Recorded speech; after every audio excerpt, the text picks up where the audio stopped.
दोस्तों रौनक भाई की वीडियो आई है। टाइटल है will India liberate Balochistan, Balochistan need help. भाई नहीं चाहिए हेल्प, बलोचिस्तान हमारा अपना है, मुल्क का हिस्सा है। क्या हेल्प? आप भी सुने भाई क्या हाँ ये यार, कहता प्ले है। करो थोड़ा जिसको भी। भारत और पाकिस्तान के बीच जारी ताजा कॉन्फ्लिक्ट के बीच लाखों बलूच भारत सरकार से रिक्वेस्ट कर रहे हैं, गुहार लगा रहे हैं कि हमारी बस थोड़ी सी हेल्प कर दो। हम सिर्फ कुछ ही महीने में बलूचिस्तान को एक अलग कंट्री बना देंगे। 6 मई से 9 मई के दौरान जब पाकिस्तानी फौज भारत के हाथों जूते खा रही थी, ठीक उसी टाइम बहुत सारे बलूच नेताओं ने बलूचिस्तान की आजादी की घोषणा कर दी।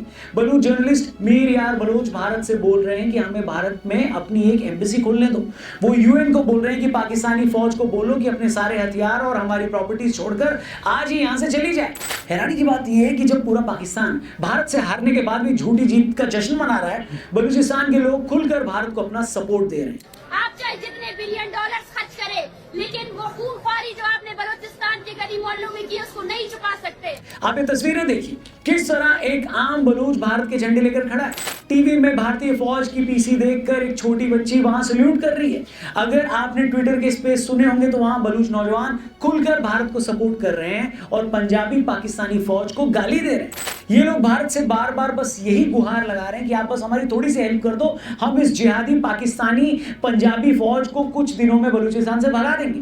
भारत में आज लाखों लोग इन बलूच भाइयों के साथ खुलकर खड़े हैं। उनका साफ मानना है कि अगर पाकिस्तान कश्मीर में अपने आतंकी भेजकर कश्मीर की शांति खराब कर सकता है तो भारत को तो कम से कम बलूचों की आजादी के सपोर्ट में तो आना ही चाहिए। फिर मैं आपको अगर एक साल में बीएलए के कुछ हमलों के बारे में बताऊं तो आपकी रूह कांप जाएगी।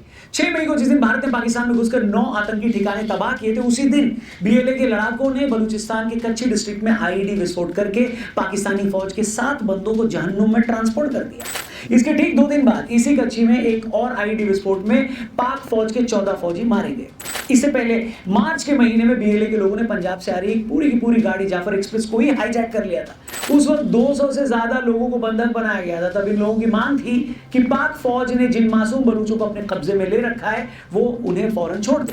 उसके बाद पाक फौज वहां ऑपरेशन भी करती है। कहते हैं तब बीएलए ने पाक फौज का ऐसा बाजा बजाया था कि लाशें रखने के लिए ताबूत कम पड़ गए थे। उस ऑपरेशन में मारे गए पाक फौजियों की असली संख्या तो पाक आर्मी ने आज तक नहीं बताई है। इसी तरह 1 फरवरी को कलात जिले में बीएलए के हमले में 18 फौजी मारे गए। 19 फरवरी को बरखान जिले में पंजाब से आने वाले यात्रियों को बस से उतारकर गोली मारी गई। उससे पहले 5 जनवरी को तुर्बत में विस्फोट से लदी गाड़ी ने एक कोच को टक्कर मारी जिसमें 5 फ्रंटियर कॉर्प्स के परखच्चे उड़ गए। और उससे पहले इस साल की शुरुआत में 9 जनवरी को खुजदार के जरी डिस्ट्रिक्ट में बीएलए ने एक सरकारी स्कूल की बिल्डिंग में आग लगा दी और एक बैंक से 90 मिलियन रुपीस लूट लिए। ये तो मैं आपको सिर्फ इस साल के पिछले 4 महीने की बड़ी घटनाएं बता रहा हूँ। छोटे छोटे इंसिडेंट्स तो इतने हो रहे हैं कि पूछो मत। खबर ये है कि सिर्फ पिछले एक हफ्ते में 50 से ज्यादा ऐसी जगहों पर पाक फौज के खिलाफ हमले के 70 मामले सामने आए हैं। मैं आपसे पूछता हूं, अगर दुनिया की किसी एक स्टेट में एक रेबल ग्रुप इतना डोमिनेंट हो कि वहां की फौज के हाथ ही ना आ रहा हो तो आप क्या कहेंगे? इसका सीधा सा मतलब है कि वहां की जनता ने फैसला कर लिया है कि हम अब इस मुल्क में यानी हम पाकिस्तान के साथ नहीं रहना चाहते। इसका मतलब है कि उस जगह का लोकल मिलिटेंट्स का रेजिस्टेंस इतना जबरदस्त है कि वहां की आर्मी ने भी हाथ खड़े कर दिए। मगर बावजूद इसके पाक फौज और शहबाज शरीफ इतने बेशरम है कि अब जाफर एक्सप्रेस की हाईजैकिंग वाली घटना हुई थी तो ये लोग बोल रहे थे कि बस 1500 बलूच हैं जिन्होंने हथियार उठा रखे हैं, बाकी वहां कुछ भी नहीं है। और बलूचिस्तान जो है, जो कि पाकिस्तान की डेस्टिनी है, जो कि पाकिस्तान के माथे का झूमर है, तुम 1500 बंदे कहोगे कि जी हम इसको ले जाएंगे? तुम्हारी अगली 10 नस्लें भी नहीं लेके जा सकती। अब बलूच हमें बोल रहे हैं कि मोदी जी हमारी मदद करो, क्योंकि अगर बलूचिस्तान आजाद हो गया तो पाकिस्तान का वेस्टर्न फ्रंट पूरी तरह हमारे कब्जे में चला आएगा। इसी एरिया में चीन का भारी इन्वेस्टमेंट भी है, यहीं पर ग्वादर पोर्ट भी है। बलूचिस्तान पाकिस्तान का ऐसा एरिया जो नेचुरल रिसोर्सेज से भरा हुआ है। पाक फौज इतनी मक्कार है कि इन लोगों ने पिछले 78 सालों में सिर्फ बलूचों को लूटा है, यहाँ के नेचुरल रिसोर्सेज का इस्तेमाल अपने फायदे में किया है। पाकिस्तान के पंजाब लीडर्स ने बलूचिस्तान के कल्चर को भी खत्म किया है, यहाँ की जबान को भी मान्यता नहीं दी है। मीर यार बलूच ने बाकायदा ट्वीट करके पाकिस्तानी फौज की पोल खोलते हुए लिखा है कि पाकिस्तानी पंजाब में कुछ भी नहीं है, न इन लोगों के पास मिनरल्स हैं, न एनर्जी के सोर्स हैं जो इन्हें आत्मनिर्भर बना सके। ये लोग सिर्फ बलूचिस्तान के तेल, सोना, तांबा, कोयला, जिप्सम, लोहा और नेचुरल गैस को लूटकर अपनी आर्मी और अर्थव्यवस्था को चलाते हैं। पाकिस्तान के पास सी के जरिए ट्रेड करने के लिए भारत, ईरान, अफगानिस्तान और सेंट्रल एशिया तक जाने का कोई डायरेक्ट रास्ता नहीं है, इसलिए ये सीपीईसी कॉरिडोर के जरिए बलूचिस्तान के सी और पोर्ट का यूज करता है। मीडिया बताते हैं कि पाकिस्तानी फौज के 98% सैनिक पंजाबी हैं और उन्हें बलूच भाषा की कोई नॉलेज ही नहीं है। यहां तक कि ये लोग जब बलूचिस्तान में आते हैं तो उन्हें लोकल ट्रांसलेटर्स की हेल्प लेनी पड़ती है। बलूचिस्तान को लेकर पंजाबी पाकिस्तान की इग्नोरेंस ये है कि बीबीसी की एक डॉक्यूमेंट्री में जब पाकिस्तानी यूनिवर्सिटी के बच्चों से बलूचिस्तान के किसी भी एक शहर का नाम पूछा गया तो वो एक भी नाम नहीं बता सके। लेकिन मीडिया पर यही लोग बलूचिस्तान पर राज करने का दावा करते हैं। बताइए, आप देखिए, बलूचों को किसी भी तरह की इंफॉर्मेशन से भी दूर रखा जाता है। इसका आप इसी बात से अंदाजा लगाइए कि बलूचिस्तान की आबादी 6 करोड़ है। अपने नेचुरल रिसोर्सेज में ये गल्फ कंट्री जितना रिच है, इसका साइज जर्मनी जितना है, बावजूद इसके यहाँ के लोगों के लिए अपनी भाषा के अखबार, न्यूज चैनल और एफएम स्टेशन भी नहीं है। वहीं दूसरी तरफ पाकिस्तान के पास 200 से ज्यादा टीवी चैनल, 700 से ज्यादा न्यूज़पेपर्स और 250 से ज्यादा एफएम रेडियो स्टेशन है। इसका मतलब साफ है कि पाक फौज और वहां की पॉलिटिक्स ने जानबूझकर बलूचों को इंफॉर्मेशन का कोई साधन डेवलप ही नहीं करने दिया ताकि उनकी आवाज दुनिया तक न पहुंच जाए। अब बलूचों का कहना है कि बलूचिस्तान के अंदर आज भी ऐसे बहुत सारे मंदिर हैं, शक्तिपीठ हैं, जो हिंदुओं के लिए खास मायने रखते हैं। ये ऐसे मंदिर हैं, ऐसी जगह हैं जिन्हें पाक फौज अभी भी बर्बाद करना चाहती है, लेकिन लोकल बलूच लोग इन्हें प्रोटेक्ट करते हैं। बलूचिस्तान में अभी भी 50,000 के आसपास हिंदू आबादी रहती है और बाकी पाकिस्तान के मुकाबले यहाँ पर इनके साथ भेदभाव भी कम ही होता है। बलूचों का कहना है कि अगर बलूचिस्तान एक अलग कंट्री बनता है तो भारत की हेल्प से हम यहाँ के हिंदू हेरिटेज को और अच्छे से प्रोटेक्ट कर पाएंगे। जो लोग नहीं जानते उन्हें बता दें, बलूचिस्तान पाकिस्तान का एक ऐसा स्टेट है जो हमेशा से प्राचीन हिंदू कल्चर और धर्म का एक इंपॉर्टेंट सेंटर रहा है। पिछले 1500 वर्षों में इस इलाके में हिंदू धर्म का गहरा असर रहा है। 7वीं शताब्दी तक बलूचिस्तान पर हिंदू सीवी वंश का शासन था। इस वंश की रानी सीवी के नाम पर सीवी शहर का नाम भी पड़ा। सीवी किला, जिसे चाकर किला भी कहा जाता है, इसी वंश द्वारा बनाया गया था और इस जगह हिंदू स्थापत्य कला का एक शानदार एग्जाम्पल है। मुझे डाउट है कि इंडिया में भी कितने लोगों को इसके बारे में पता होगा। बताइए, आप जानते हैं तो जरूर लिखिएगा, वरना इस वीडियो को, इस इंफॉर्मेशन को अपने दोस्तों से भी जरूर शेयर करिएगा। इसके बाद सिंध पर रूल करने वाले ब्राह्मण शासकों ने बलूचिस्तान के कुछ हिस्सों को जीत लिया। इसके बाद इस जगह पर हिंदू धर्म और संस्कृति का जबरदस्त प्रसार हुआ और यहाँ पर कई मंदिर और तीर्थ स्थल बनाए गए। बलूचिस्तान में सबसे महत्वपूर्ण और पवित्र मंदिर है हिंगलाज माता का मंदिर। यह मंदिर 51 शक्तिपीठों में से एक है। ऐसी मान्यता है कि यहाँ पर देवी सती का सिर गिरा था।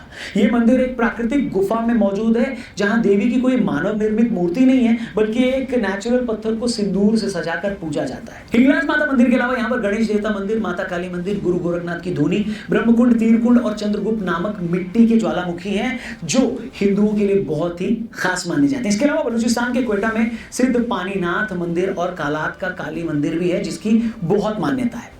ये सारा इतिहास मैं यहाँ इसलिए बता रहा हूँ ताकि आप समझ सकें आप कि किसी भी जगह पर सिर्फ धर्म के आधार पर लोग एक दूसरे से नहीं जुड़ते।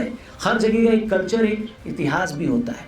पाकिस्तानी फौज को ये लगता है कि हम मुसलमान हैं, तुम मुसलमान हो तो बस इसी बेस पर हमारे साथ चलना चाहिए, लेकिन यही पाकिस्तानी फौज बलूचियों, सिंधियों और पख्तूनों की संस्कृति की रिस्पेक्ट नहीं करती, उनकी जबान से नफरत करती है, उनके पहनावे से नफरत करती है, उनकी हिस्ट्री को समझती नहीं। यही रीजन है कि 78 सालों के बाद आज भी ये लोग खुद को पाकिस्तानी नहीं मानते।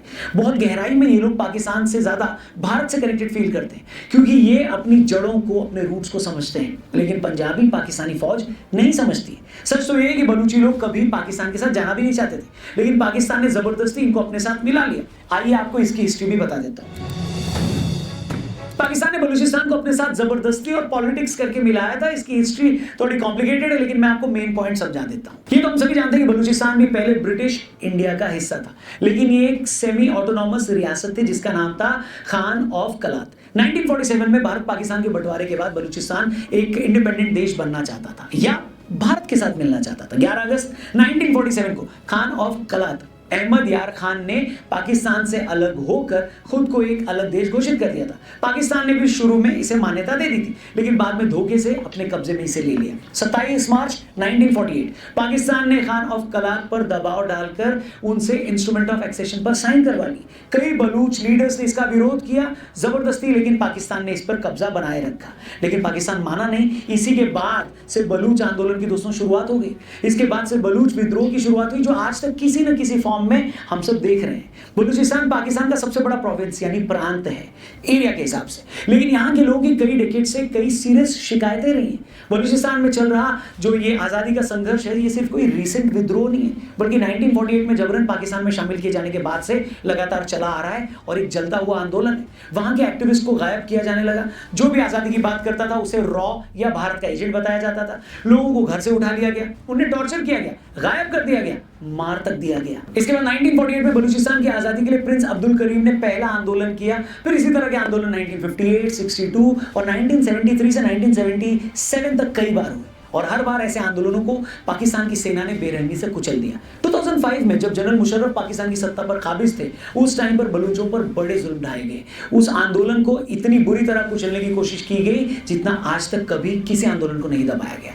आज भी बलूचिस्तान में Baloch liberation army, Baloch republican army, Balochistan liberation front, united Baloch army जैसे बहुत सारे ग्रुप्स अपनी आजादी के लिए लगातार लड़ रहे हैं। इन लोगों में जज्बा बहुत है, मगर इन्हें चाहिए हेल्प। इसी मदद के लिए, इसी हेल्प के लिए भारत की तरफ देख रहे हैं। भारत सीधे तौर पर कहता रहा है कि वो बलूचिस्तान में चल रहे मिलिटेंट ऑपरेशंस में कोई मदद नहीं करता, लेकिन बलूची चाहते हैं कि भारत मदद करे। वो पाकिस्तान को अपना दुश्मन मानते हैं, वो भारत को अपना दोस्त और बड़ा भाई मानते हैं। इसलिए जब रिसेंटली भारत और पाकिस्तान के बीच तनाव हुआ और भारत ने पाकिस्तान को पेलना शुरू किया, तो बलूचियों को बड़ी उम्मीद थी कि पाकिस्तान बुरी तरह रगड़ दिया जाएगा और इसके साथ ही उन्हें भी पाकिस्तान से आजादी मिलेगी। लेकिन उन्होंने अब भी ये उम्मीद नहीं छोड़ी है। बाकी आप लोग बताइए दोस्तों, क्या भारत को अपने ही इन बलूच भाइयों की हेल्प करनी चाहिए? और अगर करनी चाहिए तो वो मदद कैसी हो? क्योंकि अगर बलूच भाइयों को आजादी मिलती है तो पाकिस्तान का एक और टुकड़ा हो जाएगा, उसका आधा हिस्सा उससे अलग हो जाएगा। क्या लगता है आपको, क्या भारत को ऐसे में इनकी हेल्प करनी चाहिए? जो भी हो आपकी राय कमेंट करके हमें जरूर बताएं। वीडियो सही लगी हो तो इसे अपने दोस्तों से जरूर शेयर करना। Thank you for watching. जल्दी मिलते हैं। जय हिंद, वंदे मातरम। सही बात है, जुल्म तो होता है, फिर उसी बात का ये रिएक्शन भी लोग दिखाते हैं अपना कि उन्होंने भी जुल्म बर्दाश्त किए। जैसे हमारे सिंध में भी कुछ लोग हैं सिंधु देश बनाना चाहते हैं और बलूचिस्तान में भी ऐसे हैं। वो चाहते हैं कि सारा जो है ना, जो खजाना जो मिलता है, गैस पेट्रोल जो भी नेचुरल रिसोर्सेज हैं, वो सारा पंजाब ले जाता है।